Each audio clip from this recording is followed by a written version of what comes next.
दोस्तों, आज की क्लास में हम लोग का टॉपिक है वैदिक काल।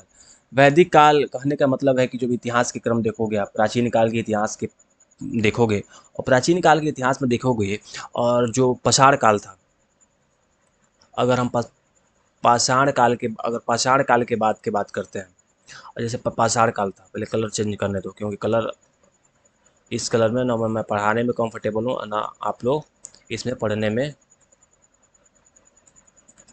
कंफर्टेबल हो गए। पाषाण काल के बाद जो पाषाण काल भी था, पाषाण काल के बाद जो जो नौ पाषाण काल आया, क्या आया? जो पूरा पाषाण काल के बाद नौ पाषाण काल और पाषाण काल के बाद नौ पाषाण काल के क्रम में जो नौ पाषाण काल होता है, जब आग का आविष्कार होता है, अग्नि। नौ पाषाण काल, जब नौ पाषाण काल में जिस प्रकार आग का विकास होता है और आग के माध्यम से हमारी सभ्यता आगे बढ़ती है, उसी क्रम में देखते हैं कि हड़प्पा सभ्यता आता है। इसी क्रम में आता है हड़प्पा सभ्यता। जो हड़प्पा सभ्यता के बारे में हम लोगों ने पढ़ा है। और इसी हड़प्पा सभ्यता के बारे विकास के क्रम में एक आता है वैदिक काल। और वैदिक काल में माना जाता है कि आर्यों के आगमन के साथ साथ वैदिक काल का विकास होता है। आर्यों के आगमन के साथ साथ वैदिक काल का विकास होता है। आर्य, बहुत कन्फ्यूजन होगा सर, आर्य कौन थे? आर्य कौन थे? आर्य मध्य एशिया से आए हुए, मध्य एशिया। आर्य क्या थे? तो मध्य एशिया से आए हुए, मध्य एशिया से आए हुए लोग थे। लेकिन कौन थे? क्या व्यापारी थे? बिल्कुल नहीं, व्यापारी नहीं थे। मध्य एशिया से आए हुए एक कबीला टाइप के लोग थे, एक चरवाहा टाइप के लोग थे। और मध्य एशिया से अफगानिस्तान होते हुए, मध्य एशिया का मैं बात करता हूँ, तो जो अफगानिस्तान है, अफगानिस्तान के आप ऊपर जाओगे इस टाइप, तो यहाँ पे जो अफगानिस्तान के ऊपर जाओगे तो तुर्की के नीचे जाओगे, तो तुर्की के नीचे अफगानिस्तान के बीच जो क्षेत्र है, जिसमें तुर्कमेनिस्तान, किर्गिस्तान, जो तमाम क्षेत्र हैं, इन क्षेत्रों से आर्यों का आगमन माना जाता है। माना जाता है कि अफगानिस्तान होते हुए आर्य भारत में प्रवेश किए और एक और जो हड़प्पा सभ्यता का विनाश का, जो वैदिक काल, जो हड़प्पा सभ्यता का विनाश का एक कारण माना जाता है आर्यों का आगमन। क्योंकि आर्यों का आगमन लगभग 1600 ईसा पूर्व, आर्यों का आगमन होता है। और उसी टाइम से हड़प्पा सभ्यता का अंत और वैदिक काल की शुरुआत माना जाता है। एक सिद्धांत कहता है कि तो बाढ़ की वजह से हड़प्पाकालीन सभ्यता का अंत हुआ। एक कहता है कि नहीं, आर्यों का आगमन, आर्य इतना शक्तिशाली थे कि इन्होंने इस हड़प्पा सभ्यता को ही समाप्त कर दिया। उसके बाद से इन्होंने जिसकी शुरुआत की थी वैदिक काल। एक थ्योरी है। और वैदिक काल कहाँ से आया ये मैं आपको बता रहा हूँ। तो देखो, माना जाता है कि जब आर्य आए और आर्य जैसे मध्य एशिया से होते हुए आर्य भारत में प्रवेश किए, उनके प्रवेश के साथ ही हड़प्पा सभ्यता का विनाश होता है और एक नया कालखंड का शुरुआत होता है, लगभग 1500 से 600 ईसा पूर्व। लगभग देखो 1500 से लेके अगर 600 ईसा पूर्व में इसको बांटते हैं, 600 ईसा पूर्व दो भाग में, 1500 से 600 ईसा पूर्व के बीच में अगर बात करते हैं तो दो भाग में हो जाता है। दो भाग समझो, दो भाग बांट दो। एक हो गया 1500 ईसा पूर्व से लेकर 1000 ईसा पूर्व। कलर चेंज करने दो भाई, कलर ठीक नहीं आ रहा।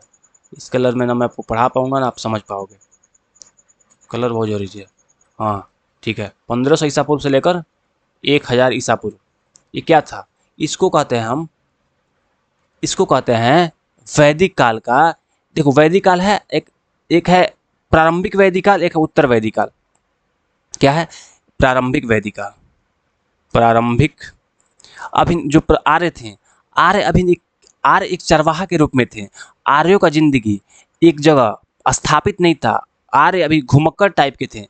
गाय सबसे बड़ी उनकी पशु, जो एक पालतू पशु गाय थी, गाय को खिलाते थे, गाय से दूध निकलता था, गाय के दूध पीते थे, जिंदगी जीते थे। ये इनका था पशुचारी वाला जीवन था। लेकिन बाद में देखा गया कि आर्य स्थापित होने लगे, एक जगह बसने लगे, बहुत अच्छे अच्छे ग्रंथ लिखने लगे। और जब उस युग को हम उत्तर वैदिक काल कहते हैं। ऋग वैदिक काल में आर्य आए थे। आर्य तो एक कबीला टाइप के रूप में आए थे, बंजारन टाइप के रूप में आए थे, लेकिन भारत में बस गए। और बसने के बाद एक आर्य के कार्यकाल दो भागों में बांटा गया। उसके लगभग जो 1500 ईसा पूर्व से, सॉरी, लगभग 1000 ईसा पूर्व से लेकर लगभग 600 ईसा पूर्व का काल को कहा जाता है उत्तर वैदिक काल। उत्तर वैदिक काल। अब आप समझोगे, आपको कन्फ्यूजन होगा सर ये वैदिक काल क्या है, उत्तर वैदिक काल क्या है। देखो, प्रारंभिक वैदिक काल को ऋग वैदिक काल कहते हैं और एक उत्तर वैदिक काल है। वैदिक काल का मतलब है कि वेद का विकास। देखो सीधा सी समझो, आर्य आए, आर्यों को द्वारा, आर्य आया और आर्यों को द्वारा जो वेद का विकास किया गया उस काल को वैदिक काल कहते हैं। और उनके वेद के विकास के साथ साथ कुछ और ब्राह्मण वेदों का विकास उसको उत्तर वैदिक काल कहते हैं, वैदिक काल के बाद का समय। लेकिन दोनों हम आर्यों के आगमन के साथ ही पढ़ते हैं, वैदिक काल ही मानते हैं। एक प्रारंभिक वैदिक काल, एक उत्तर वैदिक काल। देखो आर्य लगभग आगमन और वैदिक सभ्यता का विकास होता है। एक सभ्यता जिसे हड़प्पा सभ्यता ना वैसे वैदिक सभ्यता माना जाता है, बहुत ही ताकतवर, क्योंकि आर्य कहा जाता है आर्य इतने ताकतवर थे, एक प्राचीनतम हड़प्पा इसी सभ्यता को उखाड़ फेंके, ऐसा माना जाता है, अभी कंफर्म नहीं है। भौगोलिक विस्तार देखो, सप्त सिंधु प्रदेश, पंजाब, जो पंजाब है ये भारत हो गया, यह पंजाब है, जो पंजाब का क्षेत्र है, जो सिंधु नदी का क्षेत्र है, जो सिंधु नदी यहाँ से निकलती है, तो सिंधु नदी का क्षेत्र है, तो सिंधु नदी के क्षेत्र के आसपास जो बसा हुआ देश सिंधु, इसको सिंधु क्यों कहा गया, सप्त सिंधु क्यों कहा गया था? सप्त सिंधु कहने का मतलब है कि जो 7 प्रदेश हैं उनको जोड़कर, जो 7 नदियों से, 7 नदी, क्योंकि यहाँ सिर्फ सिंधु नदी नहीं है, सिर्फ यहाँ पे सिंधु नदी नहीं है, 7 नदियों के मिलाप से सप्त सिंधु प्रदेश, मतलब सिंधु में 7 नदी, जैसे सिंधु नदी हो गया, 7 नदियों का मिलाप है, और 7 नदियों के मेल से जो आसपास के प्रदेश बना है इसको कहते हैं सप्त सिंधु, इसको पंजाब कहते हैं, सप्त सिंधु प्रदेश। अब पंजाब 5 नदियों का किनारा बसा हुआ है, तो पंजाब से गंगा यमुना दोआब तक, पश्चिम से पूर्व की ओर, देखो ये हो गया पंजाब, ये हो गया पश्चिम प्रदेश, ये हो गया पूर्व, तो पश्चिम से पूर्व की ओर इस प्रकार इनका भौगोलिक विस्तार होता है। मतलब आर्य यहाँ से आए, आर्य आए पश्चिम, आर्य आए मध्य एशिया से, और यहाँ पे आए पंजाब, पंजाब से इनका ऐसा विकास होता है। एक होता है प्रारंभिक चरण, एक होता है उत्तर वैदिक चरण, आर्यों का 2 चरण है। देखो इनका समाज और अर्थव्यवस्था कहते हैं। आर्य, आर्य देखो घुमक्कड़ टाइप के थे, अपने गाय, सबसे इंपॉर्टेंट था गाय, गाय हमारी माता है, कंसेप्ट कब आया, आर्यों का आगमन वैदिक काल से आया। वैदिक काल गाय को माता मानते थे, क्योंकि माँ का कार्य क्या होता है, बच्ची को दूध पिलाना, उसको जीवन देना, और गाय का काम है, गाय हमको दूध देती है, गाय हमको दूध देती है, दूध हम पीते हैं, एक माँ के समान है, और इसकी दूध पी के हम जीवन जीते हैं। बच्चे को जन्म के समय दूध पिलाया जाता है, और एक समय के बाद माँ के दूध के न मिलने से तब गाय का दूध पिलाया जाता है, इसलिए गाय को माता माना जाता है। एक कंसेप्ट कब आया, तो वैदिक काल से कंसेप्ट देखने को मिलता है, वैदिक काल से कंसेप्ट देखने को मिलता है। तो कबीला प्रणाली, कबीला टाइप के लोग थे, बहुत कबीला, कुल, विष और जन, 3 स्तरीय इनका संगठन था, 3 स्तरीय। ये हो गया कुल, बहुत बड़ा कुल था, उसी में विष, उसी में एक विष था, और उसी में जन, उसी में कुछ जन थे। इस प्रकार 3 स्तरीय इनकी प्रणाली थी, 3 स्तरीय इन लोगों का प्रणाली था। तो याद रखना, कुल 20 जन 3 भाग में बटा हुआ था। मुख्य व्यवसाय क्या था, पशुपालन, पशु करते थे, कृषि, गाय को पवित्र माना जाता, बहुत पवित्र माना जाता था गाय को। राज्य, राजा को गोपति कहा जाता था, सभा समिति की भूमिका प्रमुख थी, राजा को गोपति कहा जाता था। और धर्म, इंद्र, अग्नि और वरुण प्रमुख देवता थे। कौन, इंद्रदेव, इंद्रदेव, अग्नि और वरुण प्रमुख देवता थे। यज्ञ अनुष्ठान का केंद्र था, मतलब बहुत धार्मिक, जो आज हम धर्म को देखते हैं, यज्ञ करते हैं, अनुष्ठान करते हैं, मंत्र करते हैं, जितने मंत्र का विकास हुआ है सब वैदिक काल।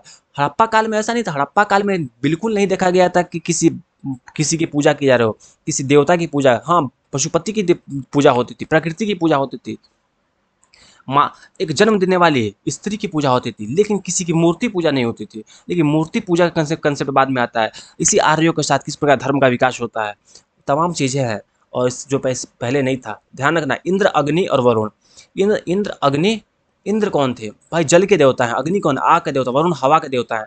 देखो प्रकृति की पूजा, देखो प्रकृति के पूजा का रूप बदल रहा है।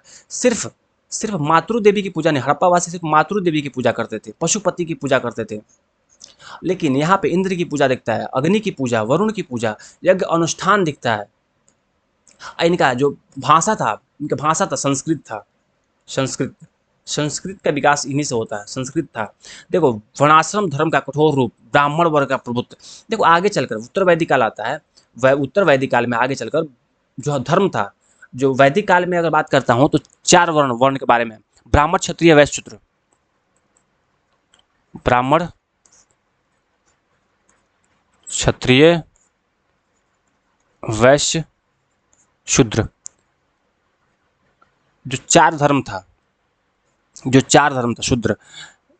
शूद्र, तो जो 4 तरीका से जो बांटा गया था समाज को, ये वैदिक काल में बांटा गया। लेकिन क्या था, कर्म के आधार पर था, तुम जिस प्रकार का कर्म करोगे, तुम पूजा पाठ कराते हो, तुम ब्राह्मण हो, तुम दान मांग कर जिंदगी जीते हो, तुम ब्राह्मण हो। जो क्षत्रिय है, जो रक्षा करता है क्षत्रिय है, व्यापार करता है वैश्य है, सबकी सेवा करता है शूद्र है, मतलब कोटि बांटा गया था। लेकिन जब उत्तर वैदिक काल आया तो उत्तर वैदिक काल में ये जो वर्णाश्रम था, वर्ण व्यवस्था था, वर्ण व्यवस्था को अस्थायी कर दिया गया। इस वर्ण व्यवस्था में ब्राह्मण को सबसे ज्यादा प्रभुत्व मिला। देखो राजा का दैवीय अधिकार, इसमें राजा को देवता का अधिकार माना जाता था। जो उत्तर वैदिक काल आया, वैदिक काल में ऐसा कुछ नहीं था। उत्तर वैदिक काल में राजा को देवता का अधिकारी माना गया। अश्वमेध यज्ञ, रायुषुग यज्ञ की प्रथा स्टार्ट की गई। आज कृषि प्रधान, लोहा का प्रयोग, नगरों का विकास। देखो पहली बार दिखता है लोहा, उत्तर वैदिक काल में दिखता है लोहा का प्रयोग। हड़प्पा सभ्यता में कहीं लोहा का जिक्र नहीं है। हड़प्पा, याद रखना, हड़प्पा सभ्यता कांस्य युगीन सभ्यता थी, वहां पे लोहा का जिक्र नहीं था, कांसा का जिक्र था, तांबा का जिक्र था। लेकिन लोहा का पहली बार जिक्र कहाँ मिलता है? वैदिक काल में मिलता है। लोहा का प्रयोग, नगरों का विकास होता है। पशुपति, विष्णु, रुद्र का प्रमुख कर्मकांड जटिल हो गया। पशुपति के देवता रुद्र भगवान, रुद्र की देवता की पूजा होने लगी। अरे उत्तर वैदिक काल में मोहनजोदड़ो की नींव पड़ी। उत्तर वैदिक काल में महाजनपदों की नींव पड़ी, महाजनपदों की नींव पड़ी। भारत के राजनीति का इतिहास देखो। महाजनपद, आपको मैं मौर्य काल पढ़ा रहा था और हर्यक वंश के बाद बताया था कि महाजनपद के बारे में बताया था कि बहुत सारे जनपद। अशोक 16 जनपदों का कंट्रोल किया हुआ था। अशोक, चक्रवर्ती अशोक 16 जनपदों पर कंट्रोल था चक्रवर्ती अशोक को। तो महाजनपदों का कॉन्सेप्ट इसी उत्तर वैदिक काल में आता है। देखो वैदिक काल में 4 ग्रंथ लिखे गए, बहुत महान ग्रंथ लिखे गए, जिसको हम वेद कहते हैं। वेद कौन कौन से थे? देखो एक वेद हो गया, और वेद में भी था, वेद बहुत प्रमुख था, जिसमें ऋग्वेद, यजुर्वेद, सामवेद, अथर्ववेद। ये श्रुति साहित्य था, सुन कर आगे ट्रांसफर हुआ, सुन कर। अभी तक प्राचीन काल से सुन के आ रहा था वेद। फिर ब्राह्मण ग्रंथ लिखे गए आगे चल के। ब्राह्मण यज्ञ विधि का विवरण किया गया, यज्ञ कैसे करता है, शतपथ ब्राह्मण का रचना की गई। आरण्य लिखा गया, आरण्यक लिखा गया। इसमें वनस्पतियों के लिए लिखा गया, वनस्पतियों के दार्शनिक और प्रत्यात्मक व्याख्या की गई, वनस्पति के बारे में, पेड़ पौधे के बारे में। उपनिषद लिखा गया, वेदांत, मतलब वेदों का, वेद जहाँ वेदों से ही उपनिषदों का रचना होता है, इसको वेदांत कहते हैं। क्या कहते हैं इसको? हम वेदांत कहते हैं। आत्मा, ब्रह्म, मोक्ष का ज्ञान, 108 उपनिषद की रचना की गई। और देखो अगर नेक्स्ट वीडियो में, आप तो वीडियो लंबा होता जा रहा है, मैं आपको ऋग्वेद पे स्पेशल वीडियो बनाऊंगा, ऋग्वेद पे पढ़ाऊंगा ऋग्वेद, क्योंकि इसमें जो 1028, देखो 10वें मंडल मतलब कितने मंडल हैं, कितने सूक्त हैं, कितने कॉन्सेप्ट हैं, ये सारी चीज़ें मैं आपको बताऊंगा, लेकिन नेक्स्ट वीडियो में अच्छे से बताऊंगा ऋग्वेद के बारे में। अभी मैं आपको वैदिक काल पढ़ा रहा हूँ, तो वैदिक काल पर ध्यान दो। देखो ऋत, यज्ञ, वरुण, मतलब कौन कौन? ब्राह्मणीय सत्य और नियम, देवताओं को प्रसन्न करने की विधि, यज्ञ था। वरुण ऋतु के रक्षक थे, जल देवता थे। जो सभा और समिति, प्रारंभिक वैदिक सभा के पुरोहित कौन थे? तो राज्य का धार्मिक सलाहकार थे विश्वामित्र। ऋग्वेद के महान ऋषि थे, इनका नाम था विश्वामित्र। अश्वमेघ, साम्राज्य का विस्तार का यज्ञ। गोत्र क्या था? वंश परंपरा की इकाई थी, वंश परंपरा। किसको? आज भी गोत्र परंपरा चलता है, तुम किस गोत्र से हो, वंश परंपरा की इकाई थी। ये वैदिक काल से ही आता है। और ऋग्वेद में 10 मंडल, 1028 सूक्त, 10,600 मंत्र की रचना की गई है। अक्सर क्वेश्चन पूछता भी आई है। और मैं जो वैदिक काल पढ़ाऊंगा फिर स्पष्ट रूप से आपको सब क्लियर कट बताऊंगा, टेंशन मत लो, बस ध्यान रखो। क्या ध्यान रखना है? देखो इतनी चीज़ें, देखो 10 मंडल, देखो 10 से कैसे बनता है 1028, 10 से बनता है 1028, सब एक दूसरे से जुड़े हैं।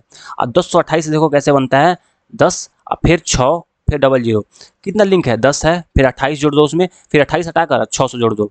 10 मंडल हैं, 1028 सूक्त हैं, और 10,600 मंत्र हैं। बस याद रखना। क्वेश्चन देख लो, PYQ बीपीएससी 2022 में क्वेश्चन पूछता है ऋग्वेद में कितने मंडल है? हो जाएगा 10 मंडल है। बीपीएससी ने 2020 में क्वेश्चन पूछता है कि सप्तपदी किससे संबंधित है? वैदिक विवाह संस्कार, 7 फेरा, जो आज हम 7 फेरा लेते हैं, 7 जन्म की कसम खाते हैं। पति पत्नी जब शादी होता है तो 7 फेरा, 7 जन्म का कसम खाता है लोग, वो कब से आया? तो वैदिक काल से आया। सप्तपदी कहा गया इसको। अथर्ववेद के रचयिता कौन माने जाते हैं? अथर्व या आंगरस ऋषि। अथर्ववेद के रचयिता सबसे बाद में लिखा गया, उसके लेखक कौन है? अथर्व या अंगरस ऋषि। देखो ये क्रम याद रखना। देखो ऋग्वेद लिखा गया, फिर यजुर्वेद लिखा गया, फिर सामवेद लिखा गया, फिर अथर्ववेद लिखा गया। सबसे आखिरी वेद मनाया था अथर्ववेद को। इसके लेखक कौन है? अथर्व या अंगिरस ऋषि, याद रखना। कह रहे हैं कि वैदिक काल में गोत्र शब्द का अर्थ क्या था। देखो, जो गोग्र शब्द का अर्थ था अतिथि। क्या था? अतिथि। निम्नलिखित में से कौन सा उत्तर वैदिक ग्रंथ है? उत्तर वैदिक शतपथ ब्राह्मण। देखो, ये वैदिक ऋग वैदिक काल, सामवेद, अथर्ववेद, यजुर्वेद, इतने भी ग्रंथ हैं, जो ग्रंथ हैं, ये ऋग्वेद, यजुर्वेद, सामवेद, अथर्ववेद, ये सारे वैदिक काल में लिखे गए। लेकिन जो शतपथ ब्राह्मण है, यह उत्तर वैदिक काल में लिखा गया। दशराज युद्ध किस नदी के किनारे लड़ा गया? कह रहा है कि 10 राजाओं का युद्ध था, बहुत महान युद्ध था। यह परुष्णी नदी के किनारे, परुष्णी, इस सब को अपना पुरुषार्थ दिखा रहा था। परुष्णी नदी के किनारे युद्ध लड़ा गया, ध्यान रखना। तो देखो, जो चीजें हैं मैं आपको बता रहा हूँ, सारांश हो गया। ऋग्वेद में सबसे प्राचीन 10 मंडल है। सप्त सिंधु, गंगा, यमुना, दोआब, इसको सप्त सिंधु कहा गया। उत्तर वैदिक काल, वर्ण व्यवस्था कठोर हो गया। उपनिषद, दार्शनिक ज्ञान का प्रसार हुआ। वैदिक काल का काल लगभग 1500 ईसा से लगभग 1500 से 600 ईसा पूर्व तक। ये बहुत इंपॉर्टेंट है। आप जितना पढ़ा रहा हूँ ना, आप लोग इसको समझ लो, रट लो। अगर तुमको समझ नहीं आता है तो रट लो। देखो, समझ कर पढ़ो, रटो मत। बीपीएससी कंसेप्ट पूछता है, ध्यान रखना। बीपीएससी अपने PYQ देखो, सिर्फ रटने से भी काम नहीं चलेगा। आप समझो, साथ साथ रटो। सिर्फ समझने से नहीं काम चलेगा भाई, समझो, रटो। रटो मत भाई, रटो मत ठीक है, लेकिन आपको कुछ तथ्य हैं, उसको रटना पड़ेगा। बिना रटे कोई उपाय नहीं है। समझना तो बहुत इंपॉर्टेंट है। समझना कह रहा है कि बहुत इंपॉर्टेंट है, बहुत ज़रूरी है। ठीक है, देखो, वीडियो अच्छा लगा वीडियो को लाइक कीजिए, चैनल को सब्सक्राइब कीजिए, दोस्तों में शेयर कीजिए। और फिर मिलते हैं नेक्स्ट वीडियो में। बहुत बहुत धन्यवाद।